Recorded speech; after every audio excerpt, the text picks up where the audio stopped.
Welcome to another episode of the Modern Facilities Management Podcast, brought to you by Stratum. I'm your host, Griffin Hamilton. This is the show where I interview industry experts who share their stories, strategies, and insights into modern-day facilities management. From hospitality to commercial real estate and everything in between, we'll learn what it really takes to succeed as a facilities manager. Welcome to another episode of the Modern Facilities Management Podcast. Today, I've got Danny Koontz with me. Danny, how you doing? I'm good. How about you, sir? Doing quite well, and I appreciate you coming back on. And for those of you that recognize the name, I'm sure you listened to episode 23, but if you haven't, make sure to go back and catch that and the content Danny had previously. But once again, thanks for coming back on the show. My pleasure. Nice to be here. Well, I know we kicked this off here last week with our first guest in the series with Taz, going through the maturation of facilities management organization, which is a mouthful right there. But today we're going to continue on that theme and talk more into the vendor relationships and what that looks like, going from a very basic FM organization all the way through to a fully mature FM organization, and what that process looks like specifically with that vendor relationship component there. So before we dive into that, Danny, for those of the listeners that haven't listened to episode 23, give a little bit of a background on yourself and what you're doing. Okay. I spent almost 40 years in the facility management world, 35 years of it at Ruby Tuesday, and about another 4 or so at Collier Restaurant Group. About a year and a half ago, I joined Windy City Equipment. So I moved from one side to the other, the dark side, I guess, for lack of a better term. But I am the director of relationship management for Windy City. That involves sales, customer complaints, training, different programs like that. And I also do a weekly little podcast with FM Corner that's through Windy City as well, just talking about things I've learned and so on through my career as a facility manager that might help someone else.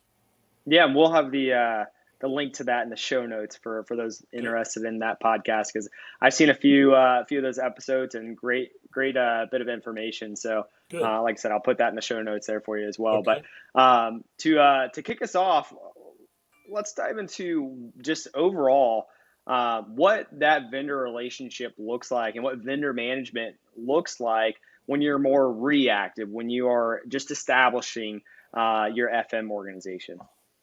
Well, one of the first things is probably there's no trust and trust between the customer and the vendor. So it's a proving ground, if you will. And usually when a company starts out with a facility management team or they're growing it or whatever, it's all about cost. It's been put together to control cost. So that's what starts. So that's usually the first piece of it, and it's all driven by the cost. PM's usually looked at as something we'll get to down the road, and it's not something that usually starts with PM. PM's usually on the back burner, and it's something that gets brought along, but it's driven by cost. And then what happens a lot of times in that, when you're driving it by cost, it also affects the quality of the vendor. So if it becomes a price game, more quality vendors will not be able to compete. And a company will typically start with, because it's driven by price, vendors who may or may not be the ultimate partners they want. And it's kind of a learning curve that you go through that and you learn it's not all driven by price. And even someone else's price who's a little bit higher can save more money over time because of the quality of their workers, the programs they have, the oversee of the whole thing. But that's usually what starts. And really it's labor. It's labor rate. It's not parts. A lot of facility people don't get involved in parts. They don't understand parts markup and so on. It's that labor number that everybody sees.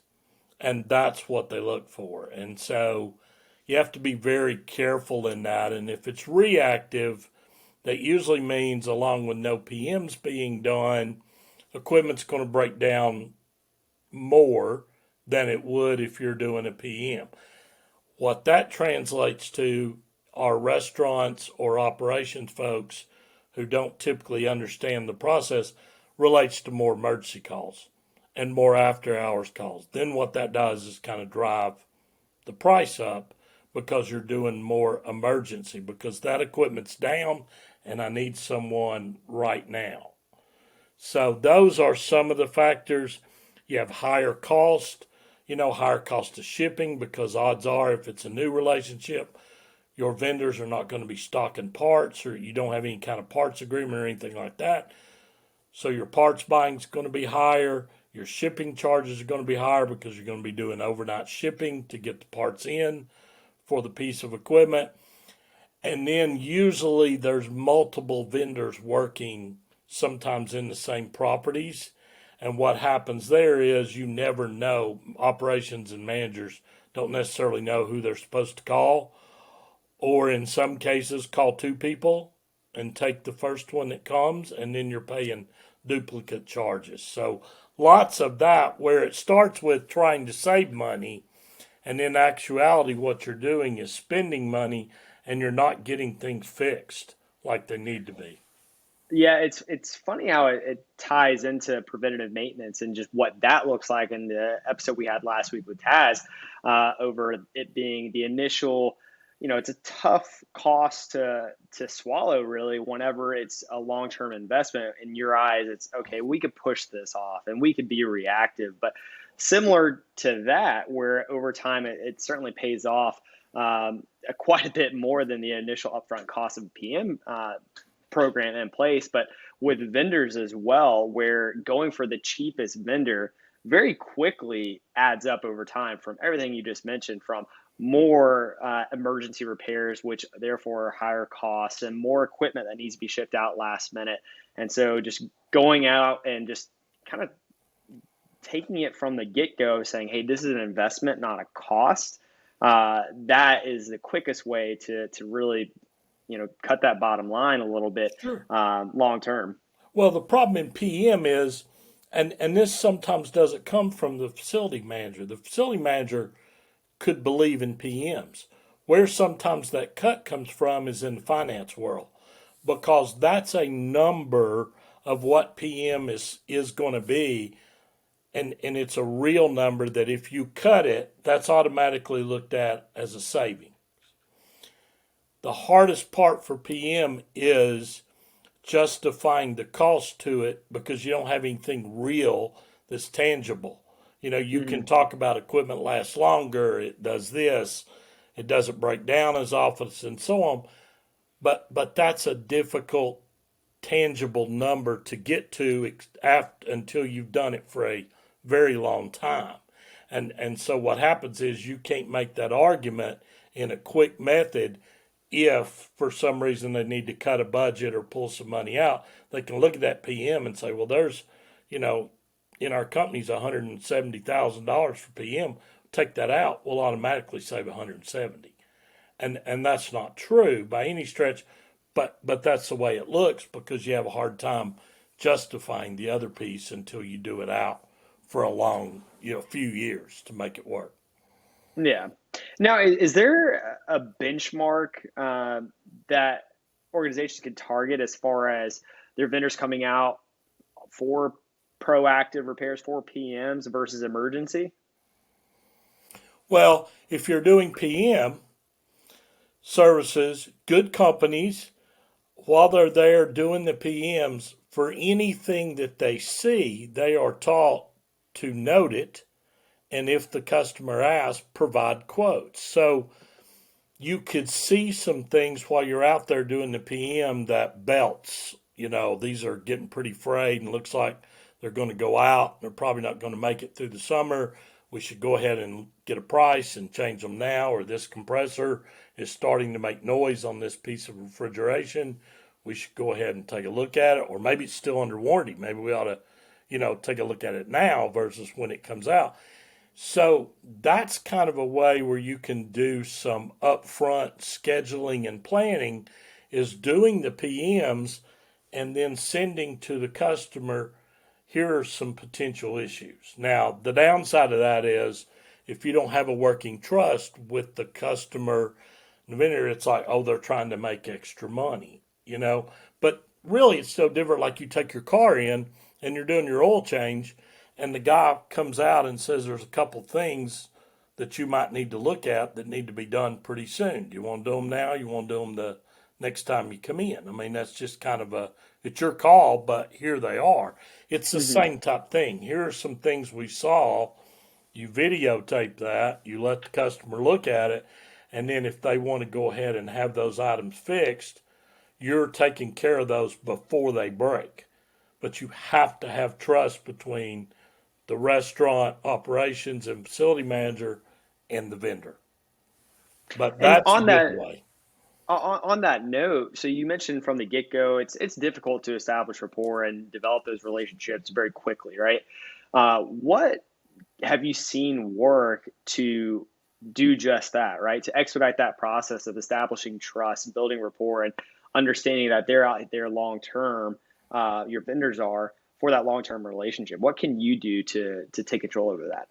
I did a couple things. One, I I should have people I trust working in my buildings. And if I don't, then I've not done a very good job of vetting those folks and figuring out who they are. I thought it was always important to sit down with them and go through what I always called non-negotiables. Here are the things that really matter to me in our working relationship.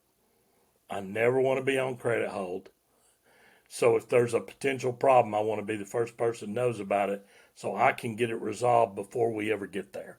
You know, couple other pieces and so on. But these are the things, if I'm using a third party like in Service Channel or whatever, I want everything in the notes because my team is going to read the notes. They're not out there in 40 states looking at restaurants. They're reading notes, they're looking at the pictures, and they're looking for schedule updates. That's a non-negotiable. If we're using Service Channel or any other platform, you have to keep all the notes up to date, and maybe one other. But I would sit down with them and say, these are the three things. These are the deal killers. If you consistently fall down on these, we will part ways. There are other things that matter, but these are the three. Hmm. And then I talk to them and I try to give them the same platform. What really matters to you? You know, what is your company about and what do you need from me?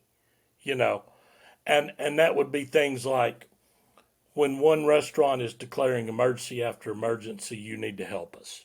When it's not an emergency, okay, you have my word. I will take care of that. You know, if it happens, because it will. People do that.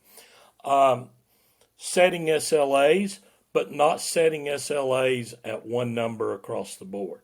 If Hmm. you set all your SLAs or your NTEs at $300 or $400, you're costing yourself money.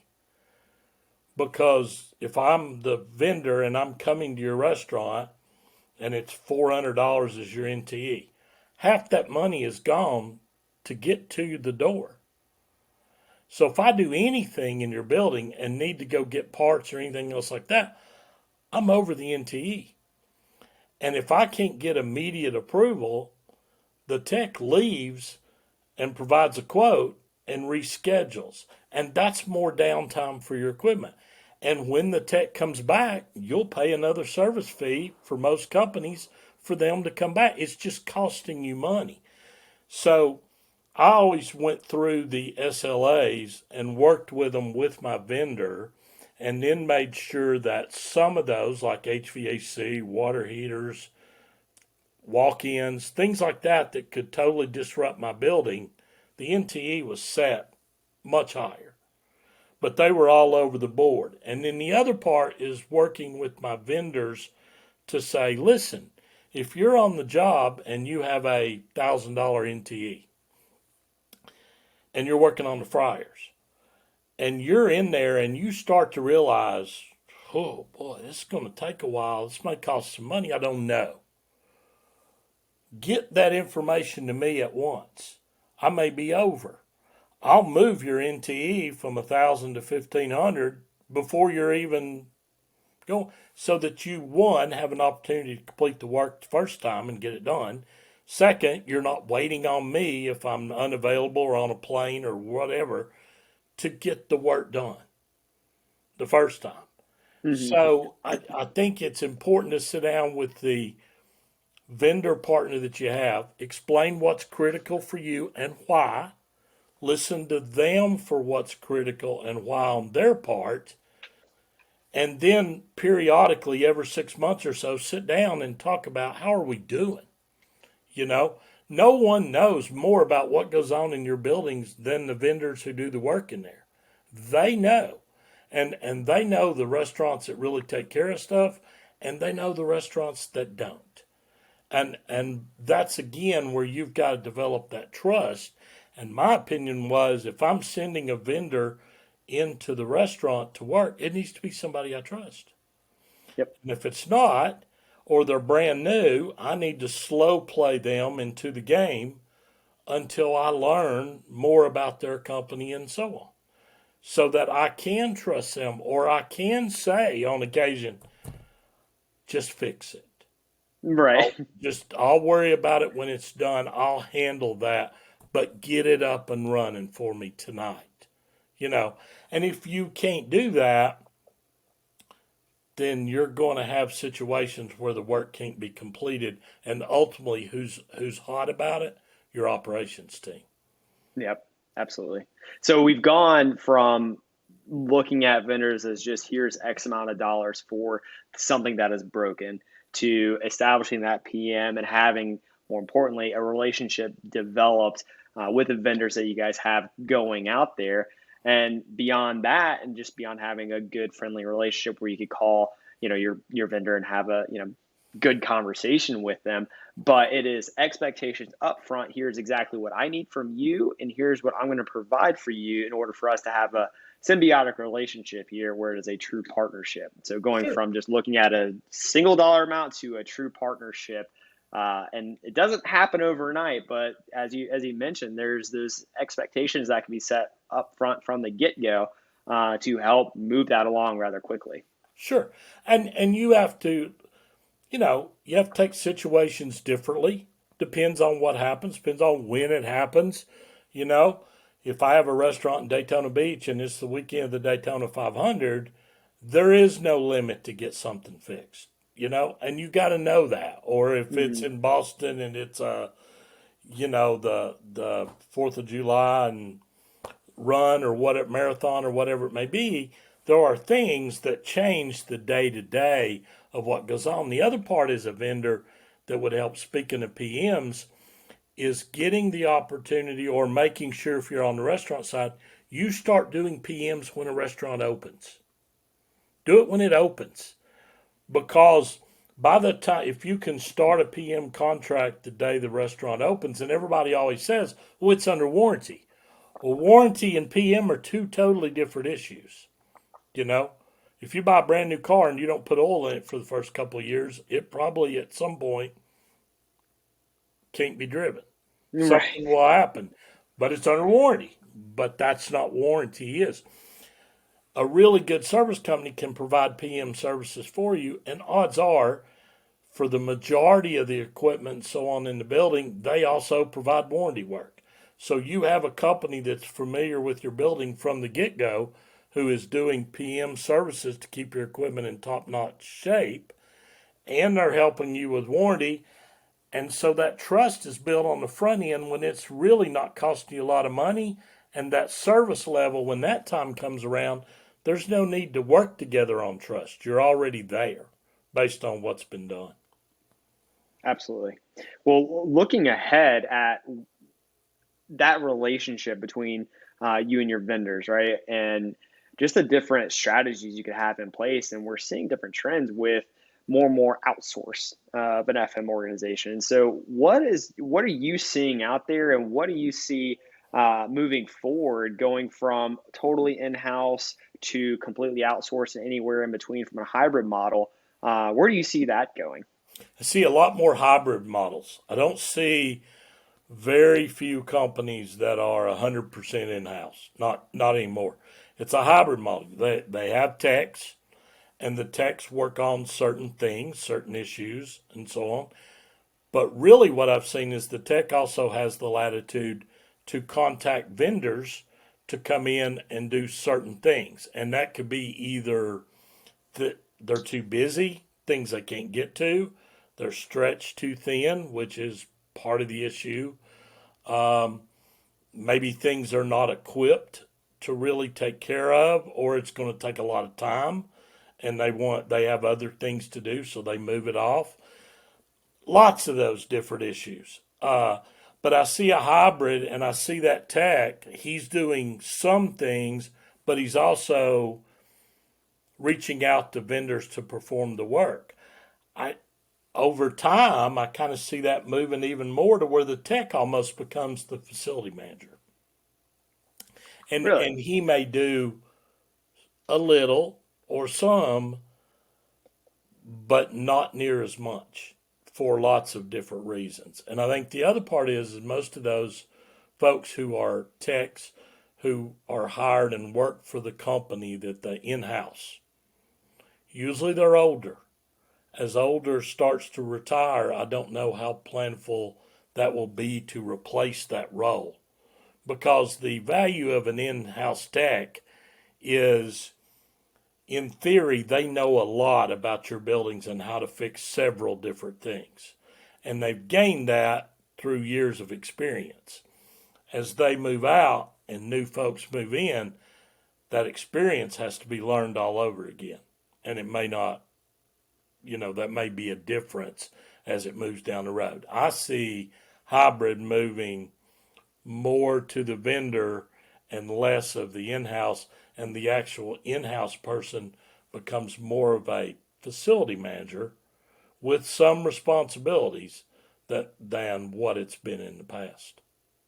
Just less hands on as far as resolving any issues, but having the capability to obviously do so, but more getting into the vendor management aspect of it. Yeah, and the other part that comes into play over time for them too is an in-house tech may have 3 states. Okay, well, if Texas is one of your states, that by itself is more work than you can do.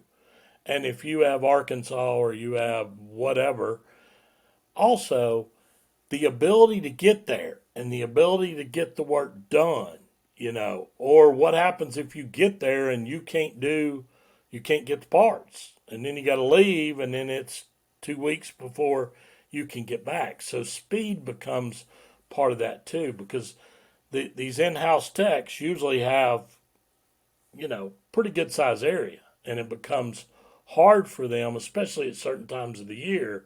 And usually, what I've seen, most of the techs are more HVAC related, not cooking equipment, refrigeration per se, much more on the HVAC side. They Hmm. work on that, and that's the piece that they'll take the most interest in or spend the most time on, and the other things end up getting farmed out. And they're the ones that are making those calls. Right. That's interesting. Do you think that's going to vary industry to industry with that hybrid? They're getting more towards the other end of the spectrum. Yeah, it could. I mean, again, I'm kind of basing it off restaurants, which is Hmm. which is the majority of that.